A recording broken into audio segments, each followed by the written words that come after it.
But you're not a fan of the Sebi, or you've been going back and forth with a bunch of individuals about Hmm. uh, the aspect of who Dr. Sebi truly was. Right. I don't agree with some of the things that he was pushing, Right. but I Why? respect him. Why? What? Like, Why? yeah, yeah. What was it that you had to be vocal and be like, look? Because now they think you're a part of the Illuminati and one of the the voices that have tried to quiet the Dr. Savy and or you work for Big Pharma or something like Big that. pharma, right? I'm an agent. I Yeah. was. I get checks from Pfizer Yeah, on the low to try to exactly. discredit Dr. Sebi and his cure for everything. So, Well, I think that number one, his claims of curing a bunch of serious diseases don't have any medical procedure to actually prove it.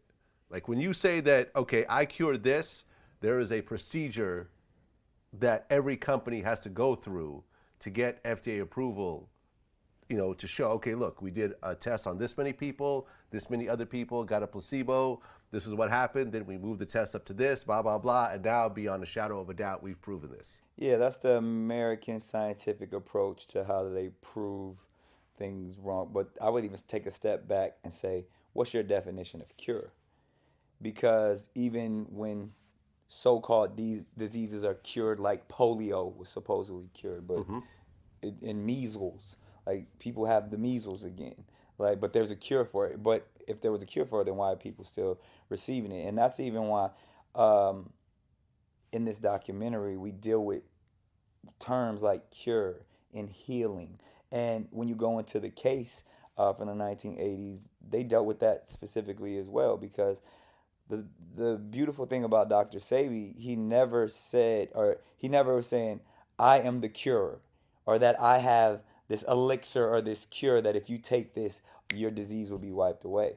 He taught things like the African mineral approach to your dietary lifestyle, um, really saying that uh, our bodies were designed to be self-healing organisms, and if you put all of the proper things into your body, you won't have to deal with all of the toxins that can destroy your body, or your body will be strong enough to get rid of those things. So with diseases, any diseases like cancers, AIDS, all of these things, he was just saying, I can get your body to such a level that it will be able to fight off all of those foreign entities in your body.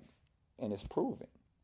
Like and it's like it's proven through medical to where somebody would come in with their paper from an official doctor, and he would get them on the plan and get them start taking the minerals and changing their lifestyle, and then they would go get tested from that same doctor, and then come back with results that said that their levels were at a negative level, and that's all facts. That was facts that were presented in court, and that's still facts to this day. And we have all of that paperwork and stuff to show that there's individuals that came in with something and left without it by going through this process. But then it goes back to, like I said, what's your definition of cure? Because even when they say that they have cures, there's still remnants that it's about the toxins or the disease laying dormant, and you controlling it and suppressing it. Someone like myself, who was diagnosed with lupus in 2012, I feel like I have suppressed the lupus to such a place that if I do what I'm supposed to do, I won't be affected. As soon as I slip up and not having my water intake, not taking my medicine or my herbs or all of those things that keeps it dormant, it'll rise back up. And I feel like from what I've learned thus far, that's what he speaks about. And it's like I said, it's not no magical elixir. It's like, yo, change your life and you'll be able to overcome these things. I fully agree with living a healthier lifestyle. Right. And from what I understand, a lot of his elixirs were actually food. That's yeah, at the end of the day, that's what This is, minerals yeah, actually but are. when it went to court, they started looking at him, they realized that a lot of it is just food. Yeah, we touched on that because one of the charges was practicing medicine without a license, Right. where he was like, I don't practice medicine. I have, whether you want to call it I'm a herbalist or a dietary, consultant or however you define it. He never was diagnosing people with or without things, and he also was saying he wasn't delivering any chemicals. He was only giving raw foods of the earth. Right.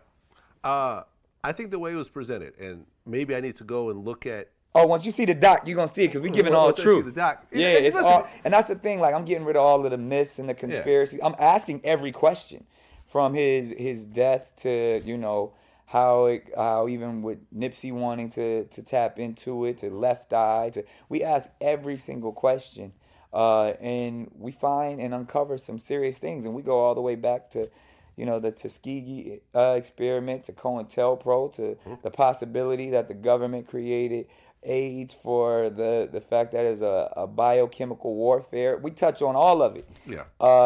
and unapologetically, fearlessly, just asking every question, and we uncover some interesting stuff. Yeah, and I've said already that if you want me to be part of the Yeah, I documentary said as the other side, you can be the naysayers. if you want me to be a naysayer, We got a lot of naysayers. We got some doctors. We got some people who are attorneys who are associated with the case, who didn't believe back then in the 80s, and still feel like there's a lot of non-truths. Because the thing is, no, I don't think anyone's ever taken the time to lay it out in a detailed fashion. So we've been able to create a lot of this folklore, and where there were loopholes and questions, we just put our own answers there. And that's usually what happens with conspiracies. Like if you don't have the full answer, but you know something happened, you know the result, you'll make up the story of how we got to the result. Right. So we find the answers to everything. And some of it isn't as fascinating as we want it to be. You know what I Yeah. mean? Like even a simple fact, a lot of people thought Dr. Sebi. I know I was one of those people who thought that he represented himself. He went in the courtroom barefoot, no lawyer, and Yeah. won the case. It's not that simple. Like he definitely had an attorney. Like there was, and he went through the process in a proper way. But there are also some fascinating things to where like he masterminded this whole thing by even putting the ads in the papers and stuff. That was his purpose, to show all of the amazing things that he was doing within his lab and everything that they had built. He wanted to get more attention on it, and he said he even had the conversations with his mother. It was like, yo, the way that you get everyone to understand, because he always felt that he was doing all this amazing work and people weren't talking about it. People weren't sharing it. He's like, so if I go up against the state of New York, if I get myself arrested, then everyone's going to know about it, and everybody's going to know all the healing that I'm putting forth. And that's exactly what he did. Well, someone actually sent me an article they wrote based on some of our interviews, and they actually broke down the whole court case Right. with the actual documents from the court case. Right. And they referenced his interview with Rock Newman. Yeah. He did that at Howard. I would love to see that too. Right. I'll send you the link. And Yeah. basically, it just shows the inconsistencies in the interview and what actually happened. So, for example, let me just say this. So, for example, he said that Judge so-and-so, wanted, asked him to bring in like one witness.